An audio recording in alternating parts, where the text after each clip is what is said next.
Olá, tudo bem? Eu sou Carlos Frois, sou coordenador da Quatro Tempos Cursos e Treinamentos e sou constelador sistêmico e familiar já há um bom tempo. Desde 2009 eu venho constelando e desde 2009 eu venho ficando frente a frente com a força, o poder das constelações. De todos os trabalhos que eu faço, sem dúvida nenhuma, esse é um dos mais bonitos e mais reveladores.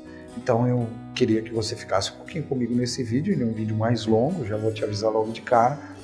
É um vídeo onde eu busco trazer para você uma ideia de como são as constelações sistêmicas familiares, como é que elas nasceram, de onde elas vêm, até para que você entenda um pouco mais dessa questão dessa contestação, se as constelações têm valor ou se elas não têm valor.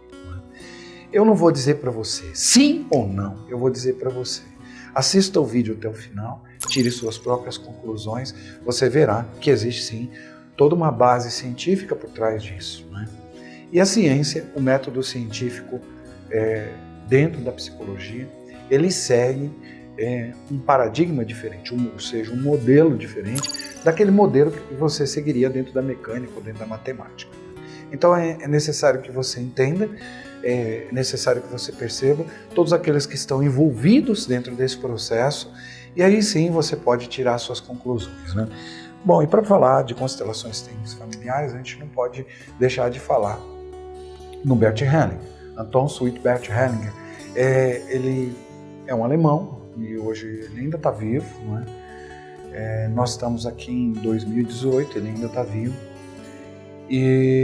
E o trabalho todo da constelação, muitas histórias você já vai ter sobre ele, isso aí você pesquisa na internet, você vai saber.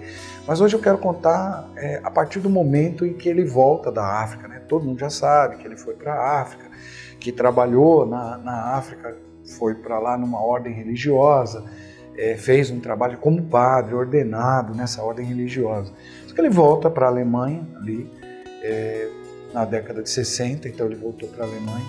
E quando ele volta para a Alemanha, ele vai estudar psicanálise. Então, primeiramente, antes de falar da psicanálise, a gente tem que falar do que aconteceu ou que acontecia naquela época efetivamente. Né? E aí eu quero citar um sujeito que é o Gregory Bateson. Se nós temos um pai da terapia familiar, nós podemos dizer que o pai da terapia familiar é o Gregory Bateson. E se a gente tem uma mãe na terapia familiar, nós podemos dizer que a mãe na terapia familiar é a Virginia Satir. Gregory Bateson, ele estava estudando, na verdade, comunicação, então ele estava trabalhando com a comunicação, e aí ele se depara com duas novas tecnologias que estavam nascendo naquele momento. A primeira delas é aquela que foi desenvolvida por Ludwig von Bertalanffy. Bertalanffy tinha desenvolvido ali, então, a teoria geral dos sistemas, e a teoria geral dos sistemas cobre também um espaço muito grande dentro das constelações sistêmicas familiares e dentro da terapia sistêmica como um todo. Né? Então a gente tem o Bertalanffy com a teoria geral dos sistemas. Mas a gente tem a cibernética também, que nascia naquele momento. Já nessa época, em 1900 final da década de 40, início da década de 50, então o Gregory Bateson, quando estava estudando ali, ele se depara com algo que foi muito interessante. Né? Os homens, quando voltavam da guerra, eles não tinham um lugar adequado para ficar, não tinham um lugar para que eles pudessem estar. Né? Então a gente via algo acontecendo ali no pós-guerra, muito difícil para as famílias. Né? As mulheres saíram para trabalhar, para cuidar dos seus filhos. E os homens, quando voltaram, não tinham um lugar adequado. E isso trouxe uma inconsistência muito grande dentro das famílias. Né? E quando ele estava estudando comunicação, uma outra coisa que ele percebeu, então já tinha esse cenário. E uma coisa que ele percebia também, e foi algo que foi desenvolvido por ele, depois se você quiser pesquisar, você pesquise, etc., foi a teoria do duplo laço ou duplo vínculo. Né? O que é a teoria do duplo laço ou duplo vínculo? Ela demonstra claramente que muito daquilo que a gente conhece da esquizofrenia não é um fator biológico ou bioquímico, ou seja lá, outros fatores que você quisesse colocar, que vêm de um fundo físico apenas. Né? Vem de um fundo psicológico, que muito da esquizofrenia vem das famílias. Né? Então, crianças que foram criadas dentro de uma família de uma forma através de uma comunicação paradoxal. E o que é uma comunicação paradoxal? É uma comunicação sem nexo, sem sentido. Muito daquelas crianças que foram criadas dentro dessa comunicação paradoxal, essas crianças acabaram desenvolvendo a esquizofrenia porque cindiram com a realidade, acabaram quebrando com a realidade. E o trabalho dele, então, começa a tomar outros contornos que o levam para a psicologia, para a psiquiatria. E é nesse momento que eu estou contando rapidamente, basicamente, o que aconteceu. É nesse momento que a Virginia Satir chega ali. Então, veja, já havia um trabalho que vinha sendo feito, que estava baseado muito dentro da teoria geral dos sistemas, pelo Gregory Bateson, estava muito baseado dentro da cibernética, e vem a Virginia Satir e se junta a esse trabalho. Então a gente tem esse núcleo de trabalho acontecendo. Na contrapartida, a gente tem o Bert Hellinger chegando e estudando psicanálise. Ele vai estudar psicanálise. Mas uma outra coisa que ele tinha visto, né, lá na África também, uma coisa que ele também já tinha percebido, é que havia uma expressão catártica. Né? E essa expressão catártica, ou muitas vezes o controle da catarse em si, né? Como funcionava essa coisa da catarse. Para entender melhor sobre catarse, catarsis é uma palavra que vem do grego. Catarsis em grego quer dizer algo mais ou menos como purificação da alma. Né? Então Bert Hellinger, olha, de um lado a gente tem o Gregory Bateson e a Virginia Satir trabalhando. Do outro tem o Bert Hellinger chegando agora e olhando para determinados processos, né? Estudando a psicanálise e utilizando já os conceitos que ele já trazia. Ele já trazia conceitos de teologia, teosofia, de filosofia, e ele queria estudar psicanálise e estudou psicanálise. Então ele vem estudar psicanálise e aí ele vai estudar também com Arthur Janov, a terapia primal. Durante um tempo ele trabalha com Arthur Janov e a terapia primal. E o que é a terapia primal? A terapia primal explora a catarse. E o que seria essa catarse, então? Como eu te disse, a palavra catarsis vem da poética de Aristóteles. Catarsis é algo que em grego quer dizer algo como purificação da alma. E quando ele vem e traz essa questão à tona, ele diz assim, bom, então eu tenho que estudar essa catarse também. Ele se interessou por isso. São elementos que ele está trazendo, um conjunto de saberes que já estavam ali, que ele está trazendo para o seu dia a dia e para o seu trabalho. Veja. Então ele não está tirando nada da cartola, tudo já estava ali à mão. Eu acho que a beleza do que o Bert Hellinger fez foi poder unir todas essas coisas e criar uma nova abordagem, criar uma nova forma de olhar para as coisas que até então a gente não tinha visto ou ninguém tinha visto naquela época. Então ele vai estudar com Arthur Janov e vai estudar essa catarse, que é essa expressão. Então catarse basicamente é você expressar de uma forma simbólica, não é? Os seus sentimentos, as suas sensações, tudo aquilo que está ligado ao seu corpo e a forma como o seu sentimento se expressa. Expressar isso de uma forma simbólica, ou seja, colocar de uma forma simbólica significa, uma forma catártica significa expressar algo expressar simbolicamente algo que eu não faria na minha vida, né, na minha vida real, mas eu posso fazer dentro de uma simbologia toda. E aqui cabe dizer também o seguinte, né? Jung lá atrás já falava de uma reorganização simbólica. Jung já falava que existiam coisas que no futuro a gente entenderia, processos que no futuro a gente entenderia, que são processos que vão além da pessoa, que estão além dela, processos transpessoais. Então Jung já sacava esse tipo de coisa, ele entendia que isso funcionava. E ele dizia, lá no futuro virão pessoas que conseguirão reunir isso num outro conjunto de saber que vão dar novas informações para a gente, que vão nos dar uma nova condição de viver uma vida melhor. Então, nesse momento, a gente pega também um elemento que vem do Jung, que é a reorganização simbólica. E ele falava disso, da reorganização simbólica. Então a catarse é uma forma de me reorganizar simbolicamente na medida em que eu expresso meus sentimentos, na medida em que eu expresso minhas emoções, na medida que eu ponho para fora determinadas coisas que estão presas e muito presas dentro de mim. Então nós precisamos também levar isso em consideração. Nesta época também já existia ali Jacob Moreno, que é o criador do psicodrama e do sociodrama. Então Moreno o que fazia? Moreno pegava uma determinada situação e colocava as pessoas numa determinada situação para que elas pudessem interagir, não é? Para que ele pudesse dirigir algo, ou sempre tem um diretor de cena, um ergo auxiliar. Se você quiser, você pesquisa um pouco mais sobre isso. Mas ele dirigia aquilo. E aí tem uma diferença básica das constelações. Nas constelações não tem um diretor, nem um ergo auxiliar. Não existe, não é? Mas aquilo que vinha de Moreno dava pistas também para algo novo. E o novo, quando a gente se abre para o novo, né? Só quando o velho se abre para o novo é que a gente tem chance de crescer, a gente tem chance de evoluir. Essa é uma frase de Bert Hellinger linda e maravilhosa. Bert Hellinger é um filósofo, a filosofia vive dentro desse homem. Então muitas frases dele demonstram a força das constelações.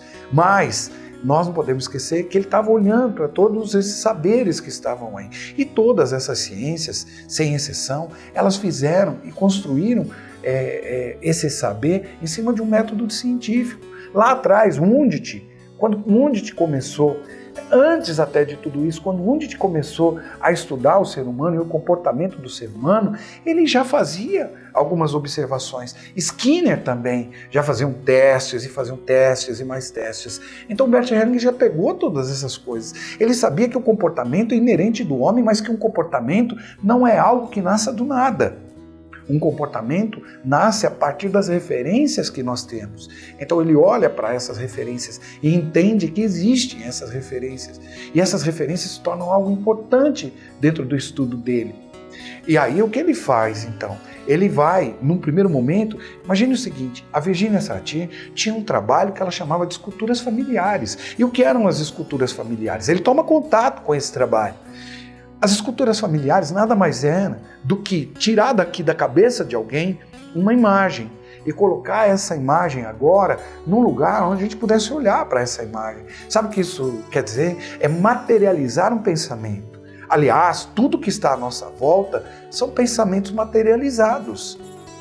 Essa câmera, para a qual eu falo agora, é um pensamento materializado. Alguém um dia materializou isso. Alguém um dia materializou esta roupa que eu visto aqui agora. Mas a gente consegue materializar também os nossos pensamentos, os nossos sentimentos e as nossas sensações muito mais profundas. Mas como a gente pode fazer isso? A arte-terapia nos demonstra isso com uma riqueza de detalhes enorme. A arte-terapia é aceita. Outras ciências são aceitas. Por quê? Porque demonstram a forma como o homem vive. Eu não posso olhar para o homem da mesma maneira que eu olho para a matemática, porque existem muitos outros elementos que estão envolvidos aí dentro. Mas eu posso trazer um rigor científico para tudo isso e analisar isso sob o ponto de vista científico e valorizar isto e dar a isto uma condição dentro de um determinado método, que é o método proposto e aceito pela psicologia. Então, o método das constelações pode sim ser aceito dentro da psicologia. E aí, se a gente for discutir, olha, vai ter dias e dias para discutir e eu vou poder falar de teoremas e axiomas e mostrar determinadas coisas. Por quê? Porque desde o início, o Bert Hellinger vem fazendo, documentando tudo isso e mostrando o resultado de tudo isso. Então, todas aquelas hipóteses e observações aparecem em termos de resultado. Mas vamos voltar à história aqui. Não quero me desviar dessa história, não. Então, o que ele vê? Ele vê Moreno e vê a Virginia Satir. O que a Virginia Satir fazia? Ela dizia assim, olha, como é que você vê a sua família? Eu vejo a minha família assim. Se eu pedisse para você agora, não é? Represente através de determinados objetos a sua família, a colocação que você vai fazer da sua família é diferente da colocação que eu faço. E só o fato de olhar para aquela colocação já dá para a gente aqui, talvez, um reconhecimento de algo que a gente não tinha antes. É o pai que se encontra distante da mãe, ou o pai se encontra próximo da mãe, os dois se encontram olhando para frente, os dois se encontram olhando para trás, o filho está no meio, o filho está do lado. Isso é uma representação. É uma representação de como eu sinto, penso, imagino e vejo a minha família. E esta representação já me fala muito sobre o meu processo. já fala muito sobre minhas dores, já fala muito sobre minhas necessidades enquanto filho. Sim, quantas vezes você coloca numa representação, quantas vezes alguém coloca numa representação o pai extremamente distante da mulher e o filho virado para um outro lado, um movimento onde ninguém olha para ninguém. Só na representação a gente já tem um reconhecimento ali enorme e dali nós já podemos tirar muitas coisas a gente já consegue tirar, só a partir de uma representação. E ele olha para aquela representação. E aí, como eu te disse, um homem aprende, e ele sabe disso, que um homem aprende por referências. Nós somos frutos das nossas referências. Sim, as referências que nós temos hoje. E quais são as referências mais fortes que nós temos? O nosso pai e a nossa mãe. Nosso pai e a nossa mãe são, de alguma maneira, um espelho para a gente. E lembre-se que um espelho, ele pode trabalhar tanto numa polaridade quanto na outra. Depende de quem olha para esse espelho. Eu posso olhar para esse espelho e ver refletido nesse espelho uma polaridade, algo negativo. Ou eu posso olhar para esse espelho e ver refletido nesse espelho uma outra polaridade, algo extremamente positivo. E isso você sabe muito bem. E isso a ciência cuida muito bem disso. A medicina cuida muito bem disso. Uma mulher ou um homem vão até o espelho e eles olham para o seu corpo e eles se enxergam enorme dentro daquele espelho. E eles vão desenvolver determinadas doenças que podem levá-los à morte. Você sabe muito bem do que eu estou falando. Então, as polaridades, elas estão aí. Então, quando eu olho para o meu pai, quando eu olho para minha mãe, aquilo que eles representam, não é nem o que eles são, mas aquilo que eles representam. Então, eu tenho minhas referências. E quem falou muito de referência, quem falava muito sobre isso, e principalmente sobre algo que o Bert Hellinger olhou, porque ele olhou para uma nova abordagem, uma nova tecnologia naquela época também. Não podemos esquecer que nós estamos ali na década de 60. E década de 60, sabe o que acontecia? O paradigma dominante estava sendo quebrado e estava nascendo um novo paradigma, o paradigma emergente. E o que é o paradigma dominante? Então é um método cartesiano. A gente falava sobre Descartes, René Descartes. Até então nós seguíamos esse método, que era um método puramente cartesiano. Só que chegou num determinado momento a gente viu que aquele método não dava mais. Ou seja, a gente seguia um paradigma que era um paradigma dominante. Mas aí começa a nascer o tal paradigma emergente. E o que é o paradigma emergente? Nós não aceitamos mais aquele modelo tradicional segundo o qual a gente vem vivendo. Nós precisamos viver por um outro modelo, nós queremos um outro modelo. Vou te dar um exemplo disso. A luta de classes que começa ali. As mulheres com o feminismo. Os negros que vão buscar o seu lugar na sociedade, que até então vinham tendo um lugar que era um lugar que até hoje é algo pelo qual todos nós lutamos, pela igualdade. Mas isso começou a ser trabalhado ali. Quando existe uma revolta em cima daquilo e a gente diz, não dá mais. Um grupo de milhares de jovens se reúne e diz assim, olha, vamos viver uma outra sociedade, porque essa nossa sociedade já não dá mais. O movimento hippie, o movimento das mulheres, o movimento feminista, a força que vinha do negro, e o negro mostrou essa força para todos nós. E foi lindo e maravilhoso esse movimento. E olha só, para onde esse movimento nos leva? Nos leva para quebrar vários outros paradigmas. E nesse momento, então, ali surgiu o fruto de muita coisa que hoje a gente vem vivendo dentro da psicologia. A psicologia avançou muito a partir daquele processo. E por que avança? Porque o homem avançou. O homem deu um novo significado à sua própria vida. É como se a gente vivesse uma nova era, uma era iluminada agora, onde a gente pudesse dizer assim, não, a vida é diferente, nós queremos uma vida diferente. Então tudo isso estava acontecendo ali, o florescer de uma nova era estava acontecendo ali. E esse é o movimento da nova era, é por isso que a gente fala de uma nova era, não é? Então, todo mundo que estudava psicologia, não dava mais para ficar naquele modelinho antigo. Não dava mais. Abraham Maslow falou uma coisa magnífica. Ele disse o seguinte, olha, nós não somos apenas aqueles ratos de laboratório gigantes, como o Skinner falou. Isso ele não está desvalorizando o trabalho de Skinner. Pelo contrário, ele valoriza o trabalho de Skinner. E nós não somos também só a doença, conforme Freud falou. Nós também temos luz aqui dentro da gente. O alvorecer da psicologia transpessoal. A psicologia humanista estava ali, estourando. Ele estudou a Gestalt também, a forma e o conteúdo. Como é que a forma pode nos ajudar? Como é que o estudo da forma pode nos ajudar? Então, veja, ele estudou muitas coisas. Gestalt, análise transacional. Vamos falar de análise transacional. O que acontece na análise transacional que foi tão interessante para ele? A análise transacional, ele olha para a análise transacional e diz o seguinte, isso que ele fala, que o Eric Berne fala. Eric Berne era um psiquiatra canadense que se radicalizou nos Estados Unidos e morreu ali na década de 70. Eric Berne escreveu a análise transacional, que é composta de 10 ferramentas, mas tem uma lá que foi fundamental para ele, que ele tomou aquela ferramenta e disse, não, essa daqui é muito importante essa ferramenta. Então ele pega esse instrumento e toma esse instrumento para ele também. E qual é o instrumento que ele pega? Ele pega os scripts, ou os famosos roteiros. E o que são scripts e roteiros? Scripts e roteiros começaram a ser, fala da nossa história. É como um roteiro que a gente começou a seguir desde quando a gente era muito pequeno. A gente era pequeno ainda, a gente começou a seguir por um determinado script, por um determinado roteiro. E esse roteiro, né, uma coisa bonita que o Eric Berne fala, muito bonita, e que eu quero trazer isso para você nesse vídeo também.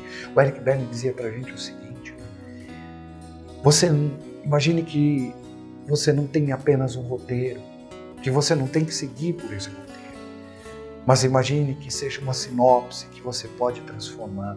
E falando de roteiro, o roteiro da sua vida não é um roteiro que foi escrito por você, ou que pelo menos começou a ser escrito por você.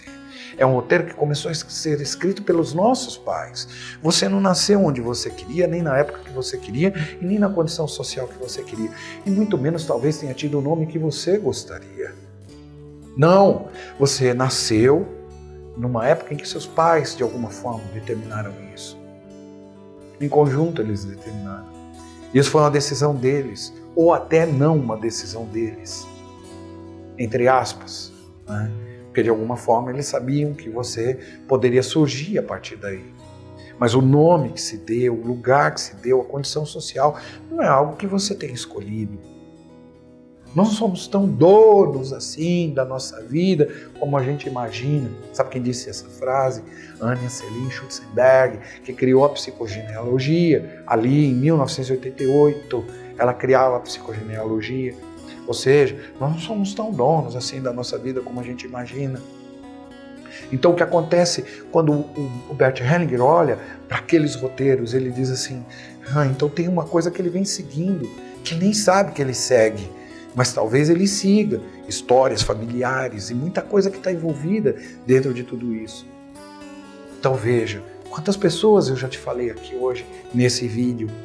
Mas tem mais. Ivan Bozonazinaghi estudou muito, mas estudou muito também a questão da lealdade familiar, da síndrome do aniversário, síndrome de Gizan e uma série de outros elementos que estão contidos dentro das constelações. Então o Eric Berne não tira nada disso da cartola. Aí ele começa a perceber também que o estudo da fenomenologia era importante. Então ele vai estudar a fenomenologia. O fenômeno em si é importante, porque o fenômeno nos fala muito. O fenômeno fala muito, o tempo inteiro o fenômeno fala. Então a gente precisa olhar para o fenômeno. E o que é o fenômeno? É a representação que alguém tem daquilo que ela está sentindo. Materialização, representação emocional, tudo isso está contido dentro das constelações sistêmicas familiares. E aí o que ele faz? Ao invés de fazer como o Moreno fazia, de ir lá e dizer algo, não, ele diz, não, agora você pode entrar em contato com este campo, né? Aí talvez você diga assim, mas aí então tem uma coisa aí ainda que é meio inexplicável. Não tem nada de inexplicável. Energia. Energia é um movimento. Energia é uma palavra do grego que quer dizer ação e movimento. Dentro de toda a família, nós temos um movimento que vem sendo seguido por décadas, por anos, por centenas de anos, por milênios, e vem sendo seguido dentro de uma família. Toda família tem um movimento próprio, então a família já tem um movimento. Esse movimento se expressa no momento em que aquela pessoa está trabalhando o seu tema.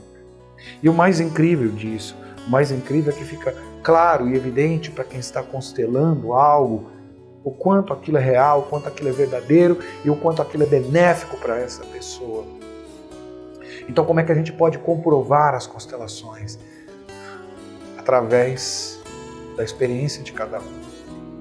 E eu tenho uma experiência maravilhosa. Então, eu queria te dizer o seguinte, né?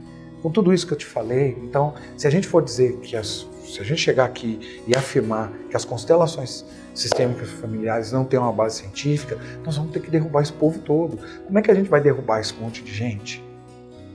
E outra, nós temos que olhar para os estudos do Bert Hellinger e perceber que ele, ao longo de todos esses anos, o que ele vem fazendo em todos os seus livros, ele tem uma obra vastíssima e belíssima, uma obra que vai ficar para a posteridade. É o legado dele.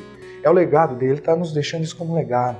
E uma das coisas mais lindas dentro da constelação, uma das coisas mais lindas, não é?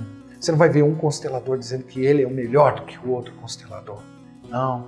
Nós trabalhamos por uma energia diferente. Nós trabalhamos por um movimento diferente. Nós trabalhamos pela vida, é isso que nós trabalhamos.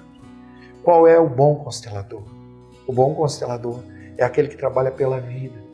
Então não importa onde você venha fazer a sua constelação. Se você pegar um constelador lá, que segue esses preceitos, que estudou todas essas coisas, ele vai trabalhar desta forma. Ele vai trabalhar com essa riqueza e vai oferecer essa riqueza para as pessoas que estão ali.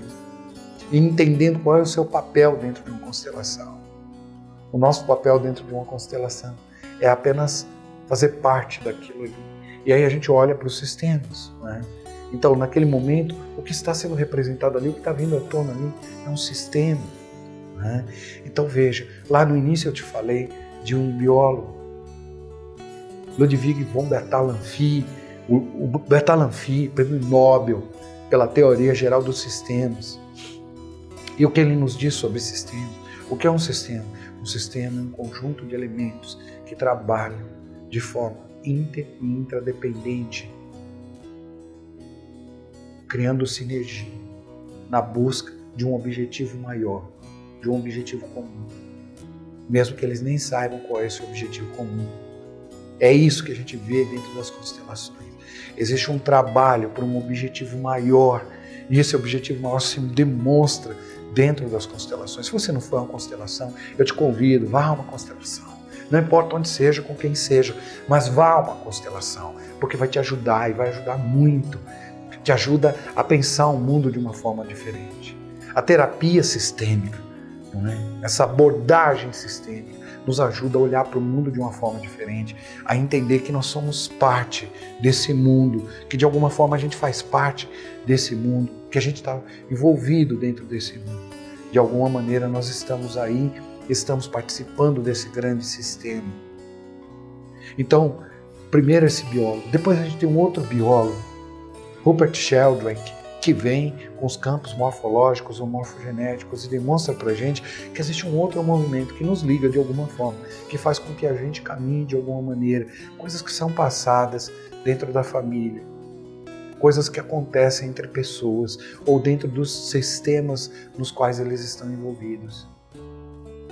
Sim, sabe de onde o von Bertalanffy tirou a teoria geral dos sistemas?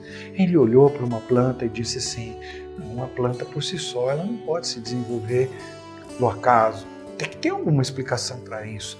E aí ele percebe que a explicação está contida dentro do próprio sistema. E o que eu vejo que o Sheldrake faz é exatamente dar uma continuidade a tudo isso. Mas existem outros estudos e outros elementos, e hoje a ciência tem estudado muito isso, que nos demonstra que existem movimentos que são seguidos dentro de uma família, que estão contidos dentro do DNA. Muitos estudos hoje apontam para uma verdade de que algo a gente já traz no nosso DNA, que a gente não traz apenas a cor do nosso cabelo, ou o nosso jeito de falar, não, as nossas características físicas, cor dos olhos, não, que a gente já traz determinadas emoções, sensações, sentimentos, que algumas coisas já vêm através daí. E foi com tudo isso que o Bert Hellinger trabalhou. E quando a gente olha para tudo isso, você acha mesmo que não existe uma comprovação científica por trás das constelações familiares? Então, da próxima vez que alguém te perguntar se existe de fato uma comprovação científica, sim, lógico que existe. Mas se alguém quer saber o que é uma constelação, deve fazer uma constelação. Isso é o que nosso querido Bert Hellinger fala também. Ele diz o seguinte: se você quiser entender uma constelação, determinadas coisas você não entende de fora. Não dá para você saber qual é a temperatura de uma piscina. Não dá para você saber a profundidade de uma piscina se você não entrar numa piscina. Se você ficar do lado de fora, querendo entender o que está ali, você vai ficar só do lado de fora, sempre. Então, é necessário que você se entregue a algo primeiro. Vá, faça a sua constelação, tire suas conclusões depois. Sabe, muitas pessoas ficam buscando uma série de elementos, uma série de conhecimentos para que isso lhes dê segurança. E a segurança que nós queremos está na experiência. A experiência que pode nos dar segurança de algo. É só a experiência que vai nos dar segurança. Se você faz uma experiência e a experiência é boa para você, isso te dá uma segurança de dizer: isso é muito bom, isso vale a pena. Então faça a experiência. Não é? E se alguém te perguntar, então, assim, se existe de fato algum embasamento teórico, lógico que existe. Existe uma série de outros elementos que eu não conseguiria colocar aqui nesse vídeo. Eu poderia ficar aqui ainda horas e horas falando para você sobre tudo isso que eu te disse. Mas veja, nós teríamos que derrubar todo esse povo para a gente dizer que as constelações, elas não são verdadeiras, ou que elas não têm um método por trás. Elas têm um método, sim. E o que hoje talvez seja mais bonito dentro de tudo isso, né? Quando a gente olha para esse método e quando a gente olha para os resultados que esse método traz, aí a gente entende a força e a leveza que está contida dentro desse método. Um método que reúne apenas 4 leis. Eu não tenho espaço para falar dessas leis hoje. Depois eu posso falar num outro vídeo, vou trazer um outro vídeo. Sobre cada uma das leis eu posso falar um pouquinho mais. Mas quais são as leis? A primeira lei que nos diz sobre pertencimento. Se alguém for excluído dentro de um sistema, e isso também é um outro elemento que vem da teoria geral dos sistemas, preste bastante atenção. Todos os elementos do sistema têm um papel que é fundamental, independentemente do seu tamanho, independentemente daquilo que ele represente ali dentro daquele sistema. Eles têm um papel fundamental. E se eles faltarem no sistema, o sistema todo ficará impactado. Essa é uma lei. E contra essa lei ninguém pode fazer absolutamente nada. Método científico, lógico que tem. Ganhador do Prêmio Nobel há muito tempo. Então, se um elemento deixa de existir dentro de um sistema, esse sistema vai sofrer um impacto e uma consequência. Claramente isso acontece. E quantos elementos são excluídos dentro da família? E você diga para mim se não são. Os abortados, os natimortos, os homossexuais, os bandidos, os assassinos, os suicidas. Nós temos muitos elementos que são excluídos dentro de um sistema. Sabe uma outra coisa também que vem da teoria geral do sistema? Então essa primeira lei que fala do pertencimento, fala do vínculo. Vínculo é algo que não se quebra. Eu teria que falar mais para você para falar de vínculo. Vínculo é vínculo, né? A outra lei fala de ordem, hierarquia. Então vamos falar de método científico? Vamos. Então você imagina o seguinte, você tem várias peças que se encaixam aqui. Não dá para você tirar uma peça e colocar num outro lugar. Ou seja, todo mundo tem um lugar dentro de um sistema. Se esse lugar dentro do sistema, se ele corre um risco, se a ordem e a hierarquia for quebrada, o sistema vai sofrer um impacto, uma consequência. Outra coisa dentro do sistema, o equilíbrio. Quando o equilíbrio de um sistema, ele fica em risco, não importa qual seja o risco do sistema, o sistema ele vai tender ao equilíbrio de novo, à homeostase, terceira lei. E aí eu queria te dizer de uma outra lei dentro do sistema. Então, essas são 3 leis da constelação. E aí, os sistemas, o que eles nos falam sobre isso? Eles falam o seguinte, que todo sistema, todo e qualquer sistema, não importa qual seja, vai se deteriorizar um dia. Um dia, esse sistema vai se deteriorizar e ele vai tender ao equilíbrio, ele vai querer se reequilibrar de novo. Então, sua família um dia vai entrar numa confusão e ela vai se desorganizar e vai tender a se organizar. Existem 2 forças dentro dos sistemas, entropia e sintropia. Uma tende a organizar o sistema e outra tende a desorganizar o sistema. Então veja, o sistema vai se desorganizar em algum momento, porque essas 2 forças agem diretamente dentro de qualquer sistema. Seu sistema físico, que é um sistema fechado, elas agem, você vai adoecer. Pelo menos uma vez nessa vida você vai adoecer. E um dia, seu sistema físico vai se deteriorizar e seu corpo vai deixar de funcionar. É assim. E aí ele vai tender a uma nova organização. Essa nova organização com o seu corpo virá com a morte, para que essas células se reorganizem novamente. É a beleza da vida. É assim que a vida funciona, né? E existe então uma 4ª lei, que é uma lei muito maior. Alguns chamam de destino, alguns chamam de karma, né? Cada um dá um nome, mas essa lei maior, é uma lei que faz com que o sistema se reorganize sempre. A essa lei talvez a gente possa dar um nome de amor, né? Então a gente fala dessas 4 leis. Então veja, falei para você de teoria geral do sistema, cibernética, de um monte de coisa, que talvez você possa pegar aí agora e até pesquisar sobre isso, né? Existe sim, uma base científica, né? E era isso que eu queria trazer nesse vídeo de hoje, né? Esse vídeo de hoje serve exatamente para isso. Eu estudo muitas constelações, quero te deixar um convite, se um dia você quiser estar comigo numa constelação sistêmica familiar, direto aqui no nosso espaço a gente faz constelações, direto. E os resultados que as pessoas puderam obter são fantásticos, né? São fantásticos os resultados que a gente tem dentro das constelações. Então, se um dia você quiser conhecer uma constelação, saber mais sobre uma constelação, entre em contato com a gente. Você pode entrar em contato diretamente pela nossa página. Aí embaixo, em algum lugar aí, tem como você entrar em contato comigo. Se você quiser entrar em contato comigo também, basta me procurar na página do Bert Hellinger, né, na Hellinger Science. Está lá meu nome, está lá Carlos Frois, você vai me encontrar lá, tem meu telefone, né?